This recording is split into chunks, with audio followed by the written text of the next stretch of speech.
when I was excited, to have her and I thought I'd find a support and a community, it was actually the opposite. It was a little isolating because everything was online.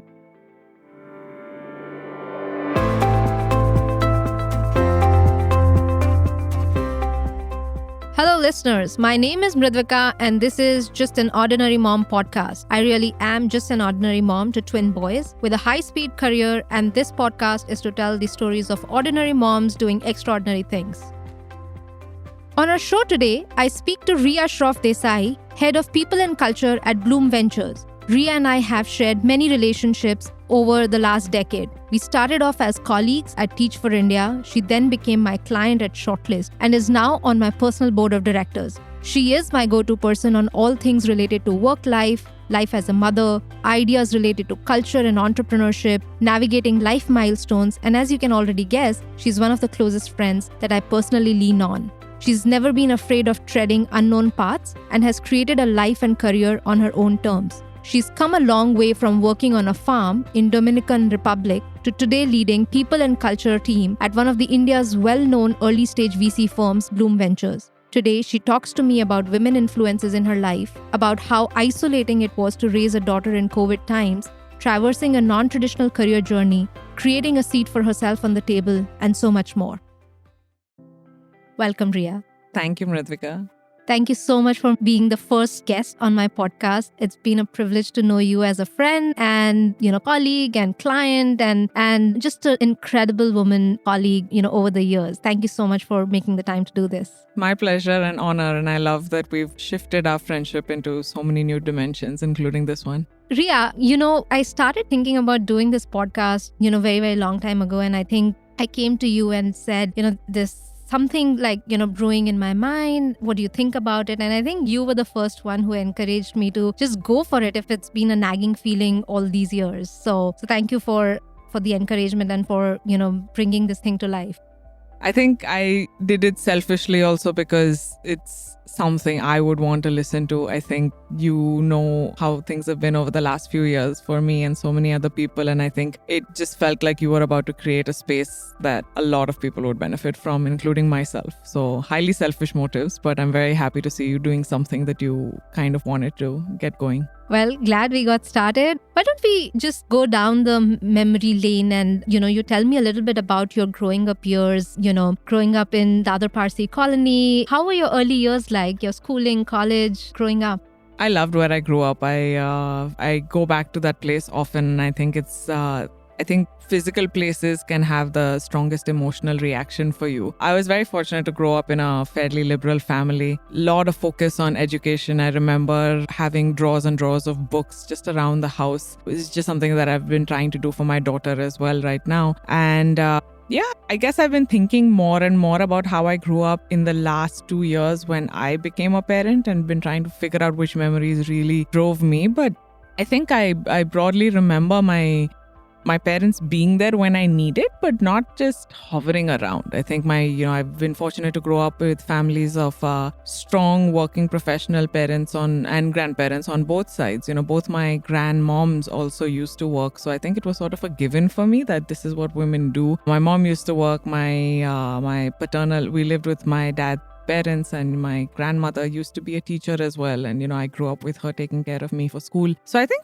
my brother and I were very loved, and we had a lot of, I would say, like a lot of just normal things that we did. And I don't remember anything that stood out particularly. I would say it was a fairly happy and content childhood.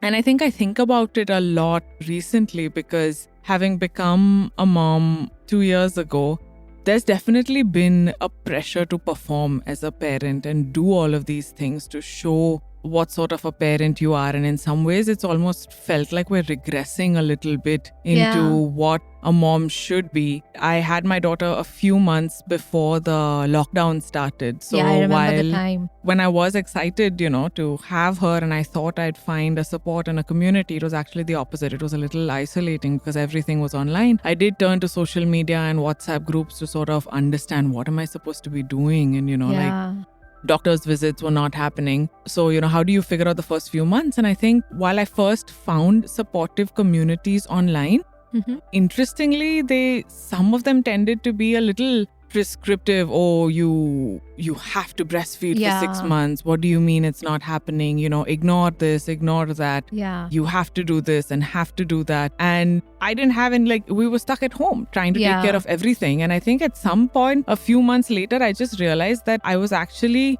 sort of suffering from performance anxiety as a parent. Oh my God. I and can trying to relate match that. up to all of these things, then trying to really figure out what was best. And I don't feel like I had that circle of, hey, this is what we go through. Like just friends. I mean, I've had a career and a life that's, sort of spanned continents and geographies, and incredibly lucky to have some really strong female friends. The most unfortunate part is that they are not here in India with me. Like my college friends that I grew up with, I met you and, a lot of other people who are here for sure. But if I look at sort of an early 30s mom, my age, like a lot of y'all have had, you guys who are in my friend circle, have had kids at a slightly different time in life, and sort of y'all went through a lot of things. So while the support was there, I think for me to have someone who was going through it together with me was definitely missing. So I had to look at the circle of outsiders, and I don't think anyone was really reassuring that, like, listen, it's going to be like this, and like, it sucks, like, don't try to put on this, oh, everything is magical and you should be privileged and blessed. Like, sometimes it just sucks, and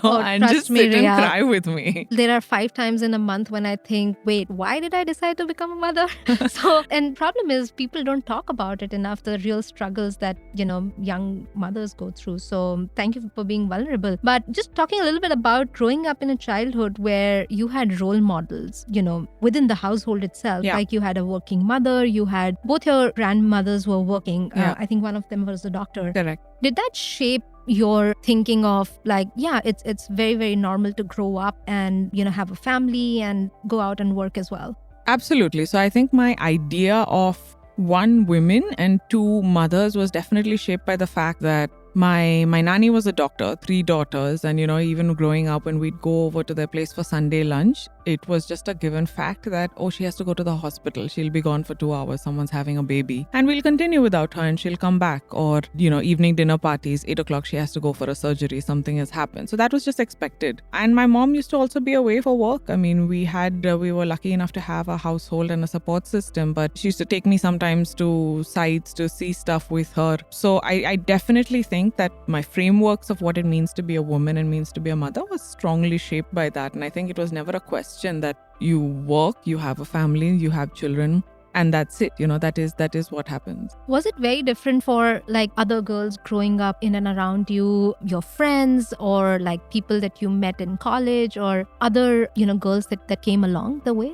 So I think in school, I used to sense that, like, number one, I lived very close to my school. So sometimes I used to just go home for lunch, right? But I think other girls who used to live a little far away, the whole lunchtime, to take an example, right? They used to have like lunch sent from home, and they would say, my mom is making lunch and sending it to me. And I think that concept was just very alien to me, because I was like, my mom's not at home, I'm just go home, whatever lunch is on the table, we have it. But number one, I think understanding that a lot of kids at that place had their moms at home, their moms were not working. I think, it just used to be a fact. But a lot of my best friends, their moms used to be at home. And I understood it growing up a little bit. When I went abroad for college, I think it was different. Everyone came from a background where I think education and working on yourself was important. So a lot of my friends had both parents working and highly accomplished, so I think they were in sort of similar trajectories. But I think you definitely, and sometimes you had to balance it out also. I think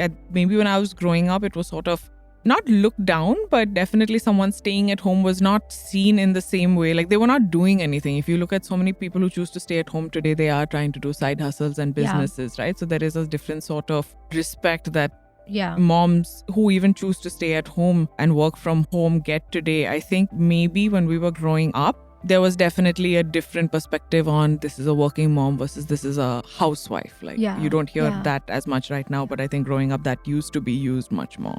Yeah, no, totally. And I think this categorization of this is a working mom and this is a non-working mom and this is a stay-at-home mom and this is a going out of the house mom, those buckets themselves are so discomforting at many levels. But I mean, I share the same sentiment. When growing up, the concept of stay-at-home mom was much different than, a mother who chooses to work for a few hours from home when they want to. I think just this choice itself so liberating on so many levels.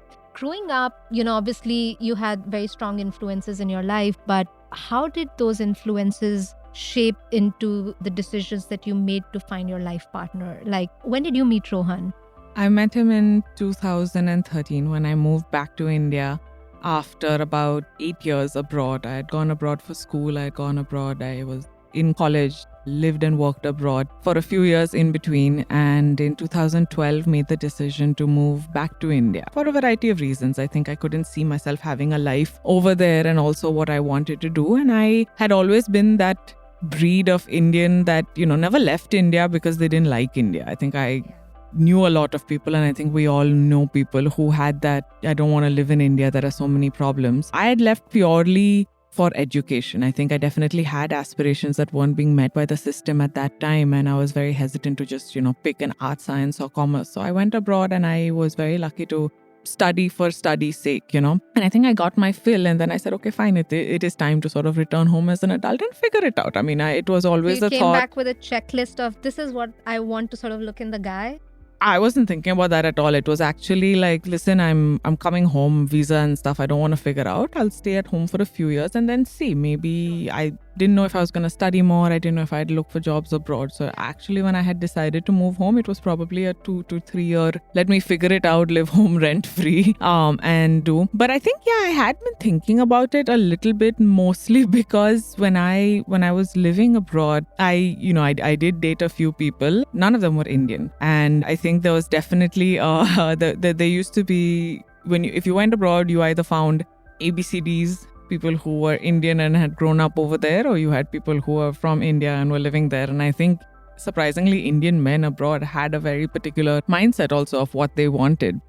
If you went there and you were too strong and too feminist, like both sides, like whether you were, I think, an ABCD or like an Indian who came to study abroad there, would ended up being turned off, right? Like I had a lot of male guy friends, but I don't think any of them were ready for your feminism.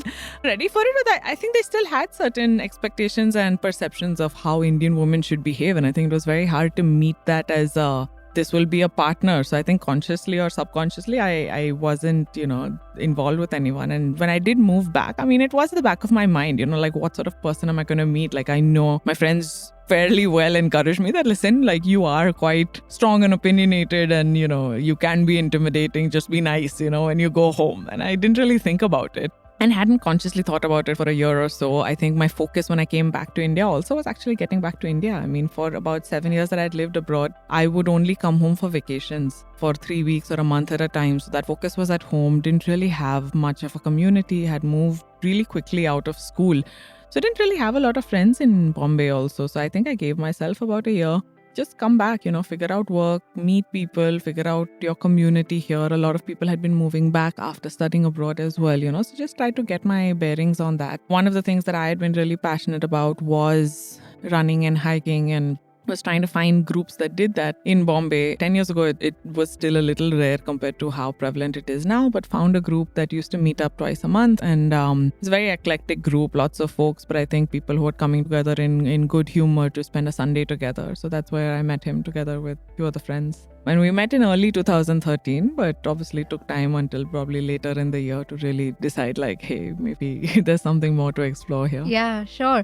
And how similar, how different you found Rohan to be from your own upbringing, your life views, your world views?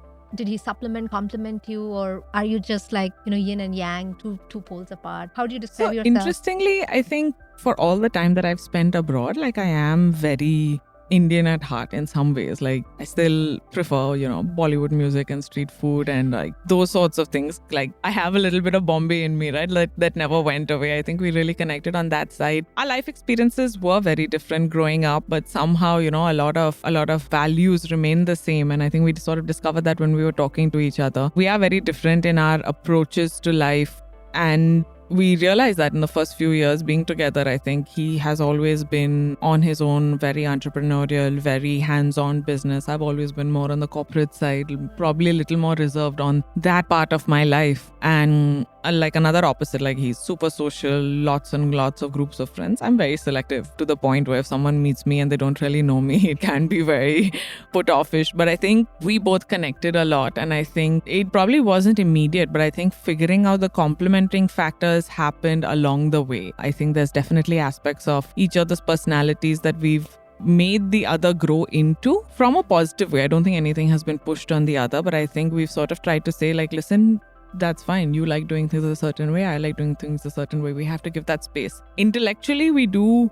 merge somewhere along the way, but we still keep things certainly different. I think each of us has our own interests. We know where that comes from. I think what I think grounds us together is, as long as those things don't come into family and personal decisions and decisions for us as a couple, it really doesn't matter. I mean, yeah, we have political differences, we have social differences. I've been exposed to very different ideologies and cultures and people than he has, and vice versa, I mean, and it does come out, but I think it's more of, that's great, you can believe that. I mean, we can always talk to each other about how it doesn't make, I don't agree to that, but we don't need to believe what the other person does. I think we've always, and particularly over the last few years, as after we got married and when life comes along the way, I think we found that when it came to taking bigger decisions, we were actually in sync much faster. And I think we've tried very hard to say that, I mean, obviously both of us have families. At some point, families intersect. At some point, they are still separate. And I think we tried very hard to say, we will take our own decisions. And I think that has always been important. I think family can have a voice around, but I think we've always been aligned that we'll take our own decisions. And that has been good enough to handle everything else. Yeah, I want to take a segue into your career, which has been a very interesting one. But just one last thing on your life partner. How involved is he in your career decisions? Like, do you discuss what you want to do versus what he wants to do? How do you come together as a family to make decisions when your professions are involved? I think we've absolutely supported each other. I don't think we've ever been in the business of sort of taking each other's permission, but I think the first port of call anytime we have a question or we're pondering something is the other person, for two reasons. One, obviously, and even before we were married, I remember one of the first professional decisions that I wanted to take, which was actually moving out of the workplace that we shared, was a lot of, it was the first time I was coming back, and it was a lot of doubt and a lot of thought. And we were traveling together, and it was one of those things where I was like, listen, this is where I am. And I think he has always understood that I come from a very different background, and that I was always very hesitant moving back to India because I always felt like I didn't fit in. And I think he always, to his credit, saw much more potential in me that I did. So I think early on in my career, he definitely pushed me to sort of demand more for myself and stand up more, and sort of, whether it's negotiate for more money or,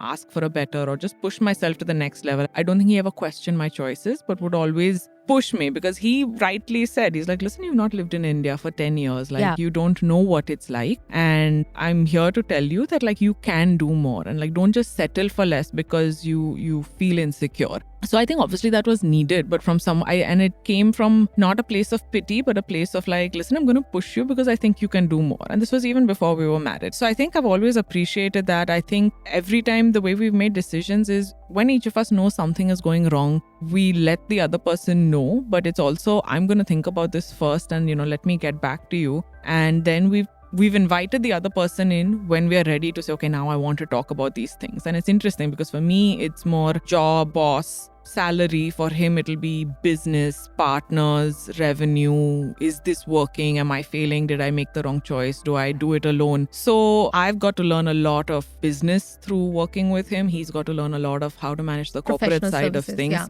And I don't think I would be where I am today if it's not been for his support. I think it's also been really interesting because, and we've talked about this openly, he comes from a family where women, the ones who lived in India in his family, were not in professional services and not working. But obviously his mother, my mother-in-law, never had a question when I got married. But I know it took them time to understand what that looks like on the family front, what that looks like on the commitment front, what success looks like. So I think to his credit, he's been able to understand that, and he's been able to sort of help me balance out what that looks like here. I did come from a very Western mindset of what jobs, careers, lives, and everything should be. And I think he did help ground me. And then we're figuring out like a way that works for us. So it's a given that this is a 2-career, 2-income household. And I think the stability helps both of us take decisions when either of us feels like we need to step back or it's not working well, right? The other immediately has stepped up, whether it was in the pandemic or whether it is now. And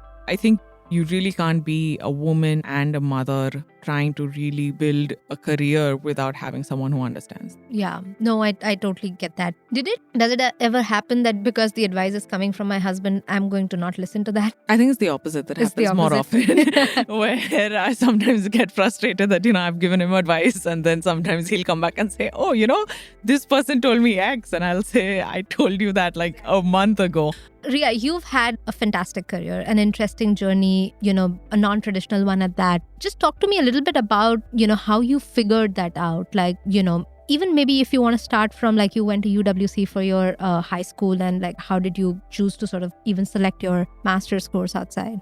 Yeah, so when I was in 10th standard, I think the traditional choices of do you want to pick art, science and commerce really frightened me, because I always was like, but I want to do this and this and at that point in India, the education system wasn't allowing for anything outside of that. And I was very lucky to have parents, I don't know how we get lucky with the parents that we have, right? But I was very lucky to have. We all win Covariant lotteries. Yeah, and my mom brought me this brochure of like, look, there's this school that, is doing an international program, and it's sort of a broader variety of things.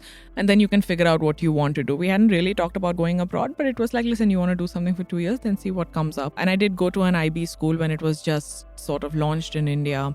And I think I realized when I went there that having an exposure to multiple ways and forms of learning was more intellectually stimulating to me than just one thing. Also, how you learn. I mean, I was at a residential boarding school, so there was zero chance of tuitions and, everything else. Like whatever you did is what you did, right? It was in your hands. So I think there was a very different way of learning instead of just rote memorization and repeating. First time, while as much as I loved books all my life, first time I ever had to write a book report and give a presentation to a class, right? So like really application of knowledge was the first time. Of course, I struggled over there, but I think it excited me, the much more global worldview, much more global curriculum, integration of, listen, this is what happens out there. How does it relate to what we're doing? Decided to go for a liberal arts degree after that. Again, a little bit of trepidation in terms of, did you not think like, what will I do with this liberal arts degree back in those days when people didn't know what to make careers out of liberal arts degree? I don't think liberal arts at that point, a lot of folks were going to, even as Indians. I think the majority of my friends were picking economics or business, finance, or, just very clear-cut decisions. Choosing liberal arts was more to say that like, listen, I will make a decision, but give me some time to do it. And I think it was still because it was, you can study for the love of learning. Like there doesn't have to be an end goal to it, right? If you go into something knowing what's going to come out of it, you're not really going to explore. And I don't know how to explain it, but I think just being able to have that space really allowed for that. So when I went to a liberal arts degree, I think it was, everyone comes in there with the expectation of, hey, explore, then figure it out. I had gone in with some sort of thought. I think, at some point I had been thinking about law, about political science, psychology. I knew I wasn't a hard sciences or a business person at that point yet. I said, those felt like I can turn them into a career, right? Maybe if I decided to stay in the US, I could do something. And surprisingly, I was like, okay, cool. If I have to stay in the US, maybe I have to know Spanish, right? Because that's what, it just came to my mind that, look, that's another language. So I said, I'll start taking Spanish classes while I explore the others and figure it out. And I realized at the end of a year, 1.5 or 2 years, which is when we normally sort of formally declare a major, that I'd actually taken more Spanish classes than anything else that really caught my interest. And I spoke to my parents about it. And I was like, listen, this has ended up happening. I like what I'm learning. I don't know how to explain it, but I love learning a new language. I'm good at it. I'm doing well. And it was broadly, okay, if you do something in Spanish, maybe you can figure out a life in the US, right? Like maybe knowing Spanish will help you with something. Started doing a lot of just general student communities and organizations and just being involved in things, right? I think what that brought me was probably a lot of community organizing, leadership, getting people together. I think sort of a natural affinity towards organizing and public speaking and planning things came out of that. I realized at the end, I did a master's in Spanish. I did a bachelor's in Spanish. Loved what I did, but, at that point tried to look for jobs at the end of graduating, but just wasn't, a lot of options were there. Nothing really seemed concrete. Got an opportunity to spend about a year and a bit outside the US. And I said, where were you? I was in the Dominican Republic. So okay. You were on a farm or something, right? So one of my professors there had a farm. It was her home country. And she said, listen, here, I'll pay you some money. Go live on a farm, speak Spanish, figure it out. That's every kid's dream today. It was amazing. I was in the best shape of my life. I was, there was still no smartphones, no Wi-Fi. So it was literally like coming down every Saturday to talk to my parents. And I enjoyed that. I think I enjoyed figuring it out. I enjoyed just the space of being on my own. I was doing a lot of things. I said, listen, let me just figure something out. At the end of 1 year, I did do a master's coming back to the US. It was very broadly in nonprofit management, but it was more to like, can I get some higher education? Can I figure things out? Still not a lot of clarity on, what to do, but I think it just became a little more confident of figuring things out on my own. Like, I think there's no definition for it, but like just had access to, met a lot of people, tried to do work on a lot of programs. And I think generally figured out that I'm good at stepping back. I'm good at figuring out what needs to be done, delegating, getting people together, organizing, planning, like just very general skills that I couldn't really quantify or put together. And I was enjoying what I was doing, but obviously then at that point around 22, 23, you start thinking about money. Okay, what am I going to do? Is this long lasting? Didn't really have answers at that point and decided to come back to India around the time, I was 25. And then again, I always hesitate to be put in a box and to be labeled as one person. So when I started looking for jobs, I was like, what can get me to do a little bit of everything, learn along the way, and just give me the space to figure stuff out. So started looking for very generalist roles and started a position as an executive assistant, which started with very hands-on grunt work. But then I think surely once you start figuring out the lay of the land, you realize where you're able to contribute. And I think that really leveraged everything until that point, gave me the space to sort of own some things, see a very bird's eye view, and I think make impact across the board. And I think that is something that generally from UWC days, the ability to like work for good and make impact and know that something that you're doing is making a difference is important. So I think that role really brought everything together for me. And then after that, when I chose to move on, try to look for similar things, but then moving a little more into a business framework, right? Like I realized while I was doing that role, what were my gaps? What am I good at? What more are people asking me to do? Moved into a chief of staff role. Did more of the same, but from a business perspective. So learned more about business. So you moved from a non-profit to a corporate job. Yeah, I moved from a non-profit to a small business, a mid-sized business in India, right? In manufacturing. So learned a little bit about everything, about how more corporates are run, what needs to be done, business results, planning, everything. While I was doing a lot of that work, a lot of the projects and the immediate company priorities ended up being around people and culture, which around 2000, I would say 2017, I think the world was changing. So people's expectations of workplaces was also changing, and companies that had been incorporated around the early 2000s needed to significantly, revamp what they were doing to keep the best talent. Folks like me who were coming back home and had higher expectations from managers and work. So was asked to take up a role in this space in my company. Did you raise your hand and say that I want to become the HR people lead in this company? Or I raised my hand saying this is a problem in this space in our company and we need to fix it at that point. I didn't know what that would look like, but it was my job to sort of be the eyes and ears. And I think in raising that, it was sort of thrown back at me saying, well, why don't you take it on? Interestingly, at that point, I was very hesitant because I didn't know what that would be doing for my career. I think at that time, HR was seen as a bad guy or a back office or, totally.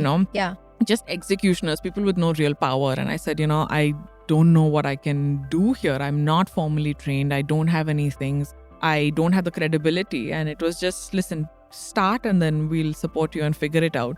I think probably one of the other turning points in my life was doing a role like that in without any backing and sort of having totally shifted the direction in which the company takes, I think. Yeah. And really trying to drive business results through people was a fantastic learning experience for me. But I think it head on addressed a lot of what I had gone through in my career about, do I need a specialization? Can I enter something and do it without having formal backing? Am I good enough? Will people listen to me? Am I actually making change, right? Like a lot of imposter syndrome and you should talk I be about doing imposter this? syndrome a lot. Like you've written about it, you've spoken very openly about it, how you went through it. Just tell me a little bit about, like, even when you were doing this people and culture lead role at this manufacturing company, how did it surface for you? Like, what were some of those times, in meetings that you would feel that you don't deserve the place you are in? I think number one, I inherited a massive team, and I inherited a team of people who had been there 2 or 3 times more than I had. I had been in the company for about 2.5 years. There were people who had been there for about 7 or 8 years. So obviously that first fear of, and some of those people recruited me. So I was like, is this person going to feel comfortable working with me? That was one. The second was, I was the youngest team lead in the entire company, and I was the only female team lead. There were all other men who were above the age of 40, 50. Again, it was starting that position and sitting in on meetings with them and sort of monthly departmental meetings. You look around the room and I'm the only woman, the only one under the age of 30 at that point.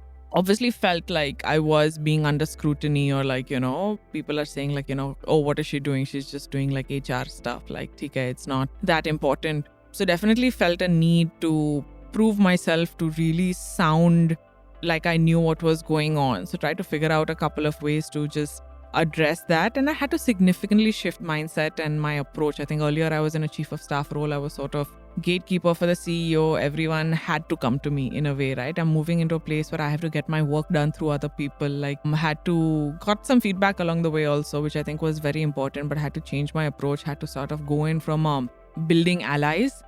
Whether I liked it or not, I think I had to keep that out of it. But like, I had to build relationships and allies to make sure that I got my work done through other people.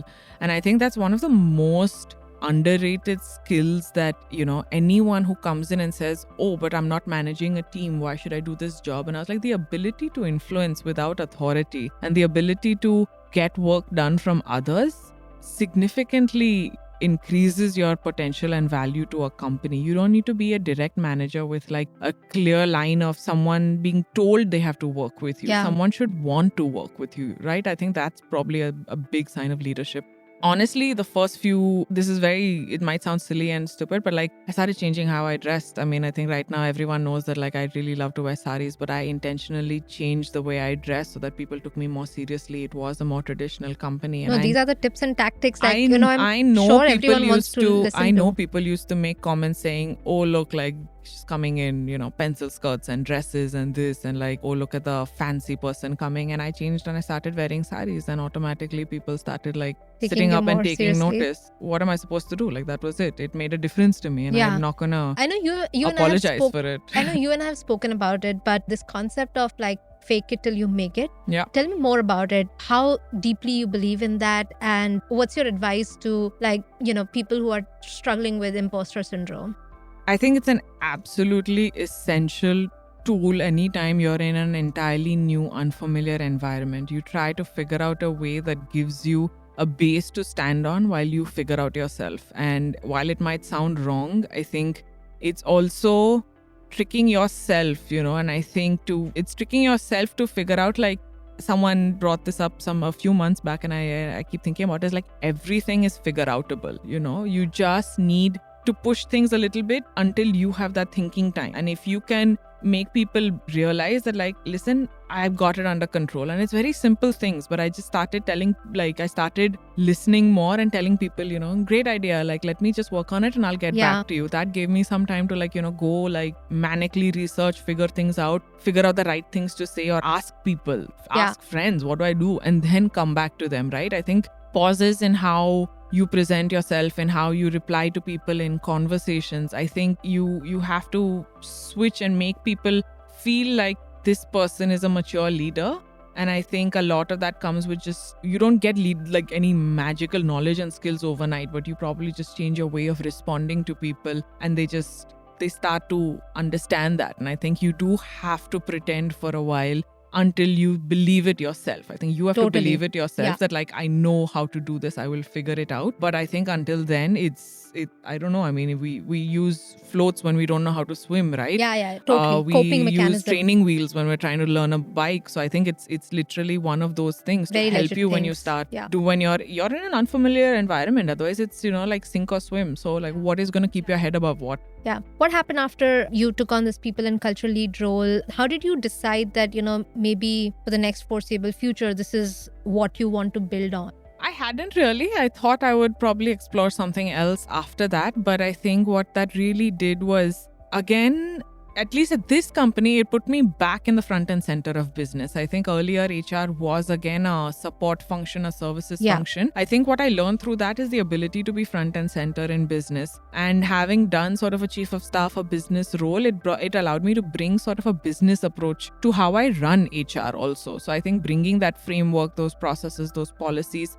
that sort of that ROI mentality helped a lot. And I think when I was towards the end of it, it coincided with a lot of things. I was on maternity leave, the start of the lockdown and the pandemic and everything happened. So I definitely took a break for a while. But I realized these were problems that folks were continuing to face, like revenue and sales and marketing could always be figured out. But like, you can never really figure out people. But I think I learned that there was some basic frameworks that you could put in place to just get things going, just playbooks. And so I started while the pandemic was going on, moved out of my last job and decided to work with a few smaller organizations just to get a sense of what that felt like from a big 700-person company to a 30 or 40-person company, right? Totally. I wanted to experience what it looked like to get in earlier on and see if some of the problems could be addressed from the start. And also see like what different sorts of problems or issues folks had building that. So I enjoyed that a little bit, but I still at the back of my mind was very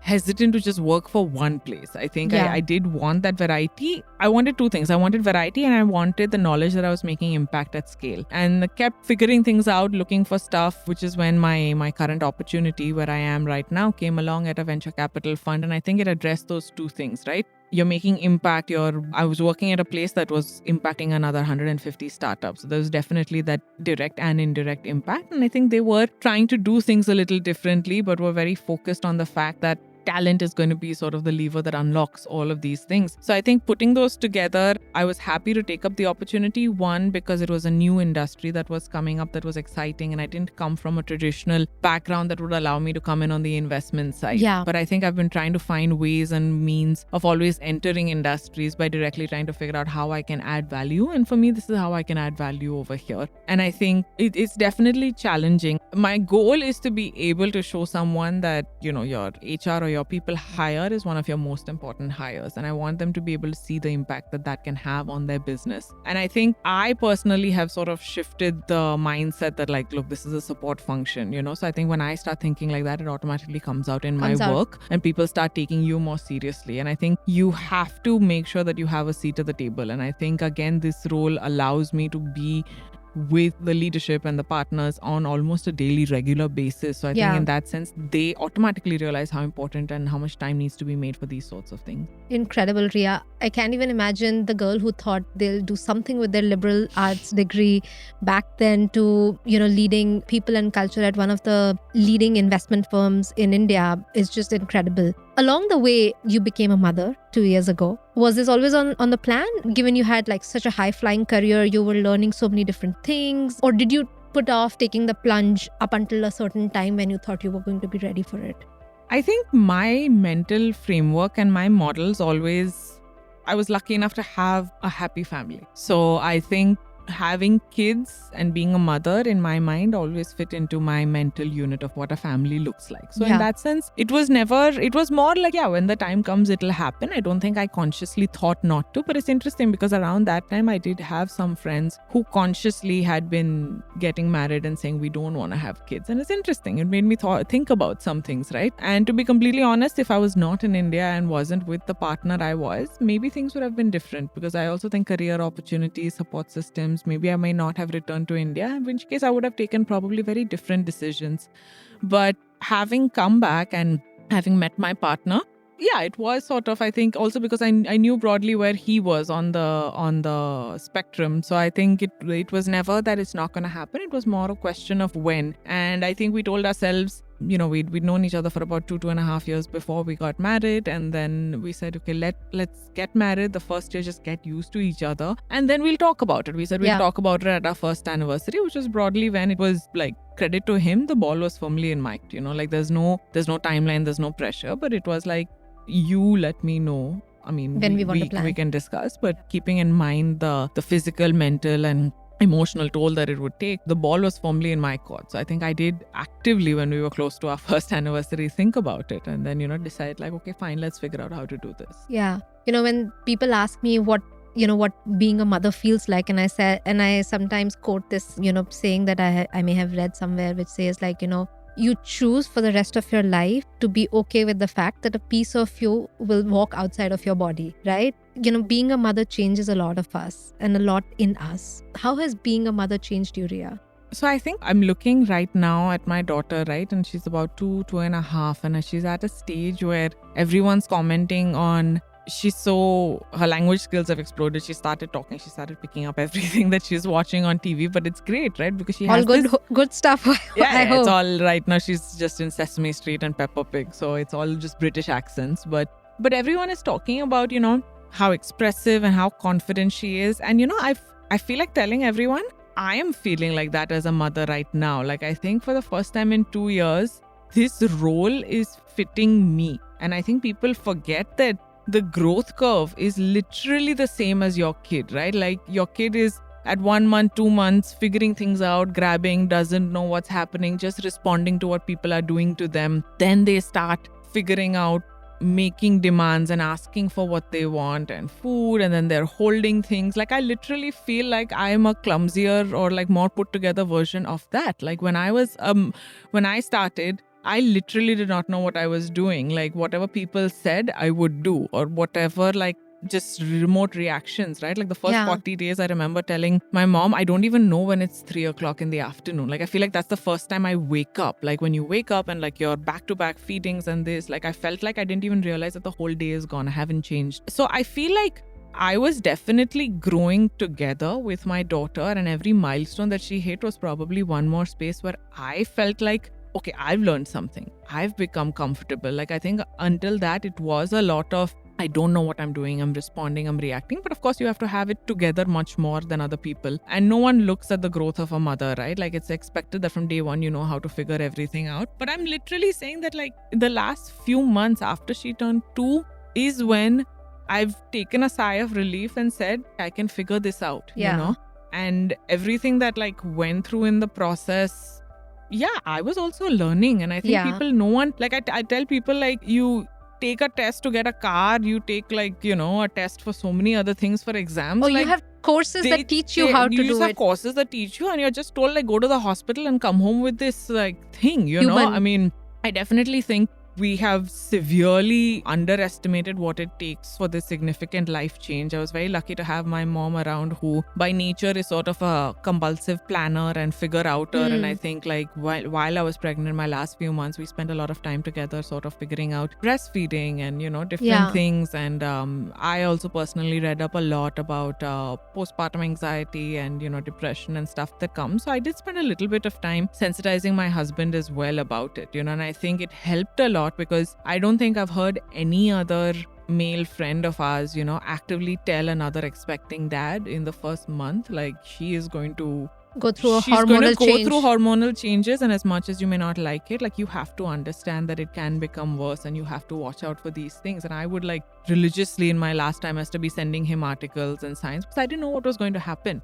But I'd been reading a lot and seeing a lot, and I was like, listen, we have to be ready for this. I don't want something to happen to us while we are figuring this out. And I don't want you to feel like I'm not doing something, because you have to understand that this is not in my control. So I think I can't underestimate and I can't understate the importance of sort of getting ready for it. With that said also, I mean, I don't honestly know how things would have been if I had my daughter in normal life. I think maybe I would have felt a little more stronger, faster, and Yeah. supported. I think I was very isolated, and that on top of like no servants and figuring everything out and the constant stress of making sure that someone doesn't get COVID, living with older in-laws for whom it was incredibly isolating and depressing because their social circle was cut off. I think was in hindsight, I wish I didn't have that, but I think it did make my husband and me stronger as a unit to get through things, gave us both sort of uninterrupted time. And I think literally your growth as a mom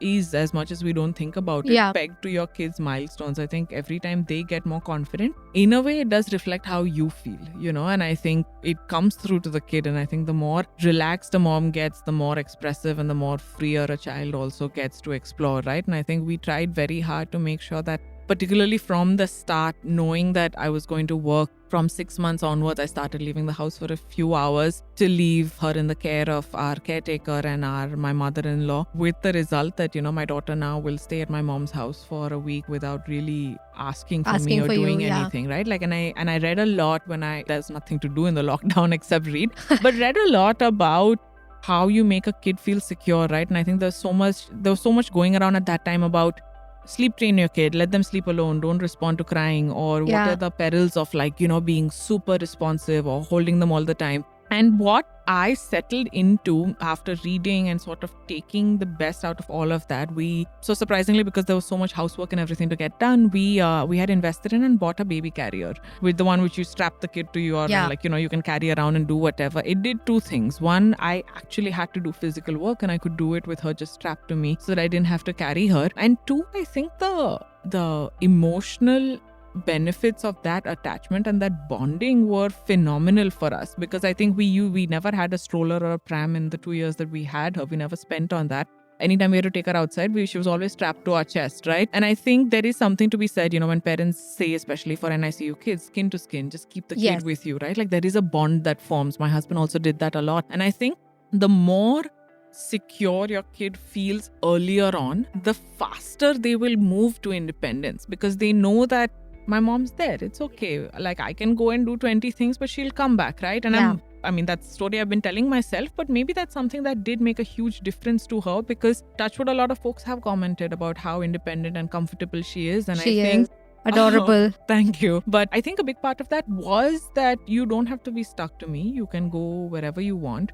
But that is also my growth as a parent, right? Being able to understand and not feel that intense need to be there the whole time for her has helped me mentally get back into work and be the person that I love. I think I was just messaging a friend yesterday saying, I just feel like I've lost my earlier self, and I'm not doing the things that I was known for earlier, and I used to love this and love that, and just there's no time, there's no this, and just sometimes you're just not in the mood for it, but I miss that. And she was very sweet. She replied back with a message saying, you've not lost her. She's there. She's coming out a little less often, but she will come out, in different ways. And it will come out in different ways, but you've not lost her, right? She is there. And I think I needed to hear that, because you so easily get overtaken by this new identity and this need to want to do things for everyone else. And while it is satisfying in moments like these and you do get proud, who's looking out for you and who's making sure that you're also proud for yourself, right? And it is tiring. It becomes the last thing that you put on the priority list. But I think just knowing that look, it's going to come out in different forms is helping right now. I think we've gone through all of the major milestones. We're finally getting to sleep through the night and just wake up in the morning and say, oh, someone's not in our bed, Those are milestones, and that's growth. And, at the end... If it makes you feel better, hold on to these moments, because in a few years, she will be super independent and she'll be, okay without you completely. What's one piece of advice, Ria, that you think you would want to give to another woman who wants to have a super successful and high-flying career like yourself, while feeling that, they've been a reasonably successful mother? Stay off social media. Don't listen and don't look at anything that anyone is doing. I think what helped me a lot was, like I said, right, I got super overwhelmed looking at everything and people saying you have to make this perfect lunchbox and make this homemade Play-Doh and all of these crafts and supplies. I just stopped that and I said okay, look, who are the people who I have around me? My close group of friends whose kids I love, who are also doing all of those things, right? And just look at them and know that, like, listen, it is going to work out. But your journey is not going to be the same as someone else's. But at the end of the day, like, your kids are going to be fine. They're not, like, I don't remember these things about my childhood. I remember that my parents were there. They read me books. We went out and then I grew up and it was fine. Don't invest too much into things at this stage because it doesn't make a difference. I think just do what you need to and trust that your kid will be fine. Thank you, Ria. That was a fantastic piece of advice. And I wish I have more time to sort of hold you on here, but I know you have a job to get back to and we have limited time on this episode. But thank you so much for making the time. It was absolute pleasure to have you here. And that, listeners, was the episode of Just an Ordinary Mom podcast. Thank you so much to Ria Shroff Desai for taking time to be on the show. If you are an ordinary mom or know someone who could benefit from listening to this podcast, do share it with them. This podcast was recorded at Manic Pod Studios in Chembur, Mumbai. Our sound engineer is Shreya Tiwari and our producer is Vedant Naik. Thanks for listening. Thank you.